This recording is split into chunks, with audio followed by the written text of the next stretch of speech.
La Bible dit que Dieu et le ciel sont saints. Et saint veut tout simplement dire parfait. Il est capital de comprendre que Dieu ne peut rien laisser d'imparfait entrer au ciel. Sinon, ce ne serait plus le ciel. La Bible dit aussi que nous avons tous un corps et une âme. À notre mort, notre corps est enterré ou incinéré. Mais notre âme, le vrai nous, vit pour toujours, soit au ciel, soit en enfer. Malheureusement, nous avons un problème, car la Bible dit que si nous avons enfreint une seule des lois de Dieu, par exemple, si nous avons menti une fois, triché une fois, détesté une fois, juste une fois, comme nous l'avons tous fait, soyons honnêtes, alors notre âme devient imparfaite et nous ne pouvons pas entrer au ciel. Connais-tu quelqu'un qui n'a jamais enfreint une seule des lois de Dieu? La réponse est évidemment non. Alors, voilà notre problème. Nous avons tous enfreint les lois de Dieu, c'est pourquoi nous avons tous une âme imparfaite. Ainsi, si à notre mort, notre âme peut aller soit au ciel, soit en enfer, mais que pour aller au ciel, nous devons avoir un casier judiciaire vierge, et aucun d'entre nous n'en avons un, alors cela signifie que nous allons tout droit en enfer. Cela peut sembler dur, et tu te demandes peut-être comment un Dieu plein d'amour a pu créer un lieu tel que l'enfer, et comment peut-il en plus y envoyer des gens? Alors pensons-y dans ce sens. Pense à quelqu'un que tu aimes vraiment. Maintenant, imagine que cette personne ait été assassinée. L'assassin est arrêté et plaide coupable. Mais tu es horrifié lorsque le juge dit « C'est très mal ce que vous avez fait. Mais parce que je suis un juge plein d'amour, je vais vous faire relâcher. » Tu serais très fâché, n'est-ce pas? Pourquoi? Parce que tu sais que lorsque quelqu'un enfreint la loi, il doit être puni. Sinon, il n'y a pas de justice. Donc l'enfer n'est pas une question d'amour, mais de justice. Examinons 3 questions pour comprendre pourquoi il y a ce lieu qui s'appelle l'enfer. As-tu déjà menti une fois dans ta vie? La réponse est sûrement oui, même si ce n'est qu'un petit mensonge. Si tu as menti une seule fois, alors tu es coupable de mensonge. As-tu déjà pris quelque chose qui ne t'appartient pas? Par exemple, es-tu déjà arrivé en retard au travail ou es-tu déjà parti trop tôt en étant quand même payé? As-tu déjà utilisé le téléphone du patron ou la photocopieuse sans demander la permission ou ramené un stylo du bureau à la maison? Tout ceci, bien sûr, est du vol. La plupart des gens ont pris quelque chose qui ne leur appartient pas, ce qui les rend coupables de vol. Penses-tu que Dieu va laisser un groupe de voleurs menteurs comme nous aller au ciel? C'est peu probable, car s'il le faisait, il serait comme le juge injuste qui n'a pas condamné l'assassin de la personne que tu aimais. Il n'y a pas 36 solutions. Mais beaucoup diront « Attends un peu, je suis quelqu'un de bien ». Et il y a une grande différence entre le mensonge, le vol et le meurtre. Or, je n'ai jamais tué personne. Mais ce qui est intéressant, c'est la façon dont Jésus a redéfini le mot meurtre.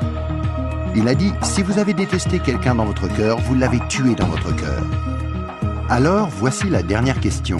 As-tu déjà détesté quelqu'un? La vérité, c'est que la plupart des gens ont déjà ressenti de la colère ou de la haine vis-à-vis des autres, ce qui, selon Dieu, nous rend coupables de meurtre. Voilà la mauvaise nouvelle. Afin qu'il y ait une justice, il faut qu'il y ait un endroit comme l'enfer. Mais voici la bonne nouvelle. Et c'est là que Jésus entre en jeu. Ce qui distingue Jésus du reste du monde, c'est qu'il est parfait. Contrairement à nous, il n'a enfreint aucune des lois de Dieu. C'est pourquoi il a un casier judiciaire vierge, une âme parfaite. Imagine la scène avant que Jésus ne vienne sur terre, il y a 2000 ans. Jésus a regardé dans l'avenir et t'a vu ici aujourd'hui. Il s'est tourné vers Dieu, son Père, et lui a demandé « Père, j'aime les gens de ce monde et je ne veux pas qu'ils aillent en enfer pour avoir enfreint tes lois. Existe-t-il un moyen pour qu'ils soient pardonnés ?» Dieu le Père a regardé son Fils et a dit « Jésus, il n'y a qu'un moyen. Tu devras aller sur terre, devenir un être humain et vivre une vie parfaite. Puis tu mourras d'une mort cruelle sur une croix pour prendre la punition que les gens du monde méritent pour avoir enfreint mes lois. Quand tu auras fait ceci, le jour où ils te demanderont d'échanger leur casier judiciaire avec ton casier judiciaire parfait, alors il leur sera possible d'être pardonnés. » Jésus a accepté volontairement, et il y a 2000 ans, il est venu pour donner sa vie pour nous, pour payer le prix de toutes les lois de Dieu que nous avons enfreintes. Or, il n'y a pas de plus grand amour que lorsque quelqu'un donne sa vie pour nous. Mais il y a encore autre chose que nous devons faire pour être pardonnés. Il y a 3 événements principaux dans la vie de chacun. La naissance et la mort, mais nous n'avons aucun contrôle là-dessus. Mais il y a aussi le 3e, le jour où nous demandons à Jésus de nous pardonner, quand nous lui demandons de nous donner son casier judiciaire vierge. Il y a certaines idées reçues à ce sujet, mais dans la Bible, le principe du pardon de Dieu est clair. Nous ne sommes pas pardonnés en étant baptisés ou confirmés, ni même en priant occasionnellement, ou en allant à l'église, ou en croyant en Dieu, ou en essayant d'être bons. Ce sont toutes de bonnes choses, mais aucune ne nous accorde le pardon. Jésus a dit qu'il y a 2 choses que nous devons faire pour être pardonnés. La première est que nous devons avoir la volonté de nous détourner de tout ce que nous savons être mal et demander pardon à Dieu. Remarquez le mot « volonté ». Il y a peut-être certaines choses que nous nous sentons incapables de renoncer par nos propres forces, telles que dépendance, mauvaises habitudes ou des obsessions. Mais là n'est pas le problème. Dieu nous aidera du moment que nous en avons la volonté et que nous voulons nous détourner de ces choses-là et demander pardon à Dieu. La deuxième chose que nous devons faire, c'est faire totalement confiance à Jésus. Si Dieu t'a créé, ainsi que l'univers tout entier, ne penses-tu pas qu'il mérite d'être la personne au centre de ta vie? Faire totalement confiance, c'est reconnaître que Jésus est ton sauveur et accepter de le suivre. Quand tu es né, c'est comme si Dieu avait ouvert un livre sur ta vie. Maintenant, garde en tête que Dieu voit tout ce que tu fais. Il connaît chaque attitude, chaque pensée, chaque motif et chaque action. À chaque fois que nous brisons juste une des lois de Dieu, c'est écrit dans ce livre.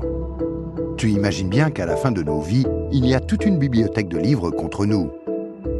Mais quand tu te tournes vers Jésus et que tu lui fais confiance, il se passe quelque chose d'incroyable. C'est comme si Jésus prenait ton livre et se tenait en haut d'une falaise et déchirait toutes les pages. Le casier judiciaire entier de tout ce que tu as fait de mal et les jeter dans la mer la plus profonde. Il promet de ne plus jamais se rappeler de toutes ces choses. Jésus prend ensuite une copie de son casier judiciaire vierge que tu lui as demandé de te donner et il la glisse entre les 2 couvertures du livre où ton nom est inscrit. Ce nouveau livre est gardé précieusement au ciel. Le miracle est que l'on ne touche plus à ton livre à partir du moment où tu demandes à Jésus de te pardonner et jusqu'à ta mort. Même si tu fais des erreurs et brises encore les lois de Dieu. Devenir un chrétien ne te rend pas parfait sur le coup, et tu ne peux pas non plus dire une prière rapide et ensuite retourner à ton ancienne manière de vivre. Rappelle-toi, Dieu t'a pardonné pour toujours quand tu lui as demandé le casier judiciaire vierge de Jésus. Tout ce qu'il demande, c'est que tu lui soumettes tout et le laisses te purifier jour après jour. Quand tu mourras, tu passeras en jugement devant Dieu. Il ordonnera à ses anges d'aller chercher ton livre. Il l'ouvrira et dira « Cette personne était parfaite ».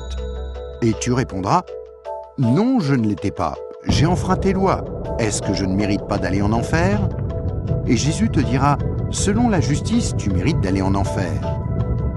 Tu as enfreint mes lois, et certaines, de nombreuses fois. Mais, mon enfant, tu as mon casier judiciaire vierge. Celui que je t'ai donné quand tu t'es tourné vers moi et que tu m'as fait confiance, et je t'ai pardonné. Bienvenue au ciel. » C'est pourquoi Jésus est si merveilleux. Grâce à lui, il est possible que chacun, peu importe les erreurs commises, soit pardonné et entre un jour au ciel. Imagine que tu ne te sois jamais tourné vers Jésus.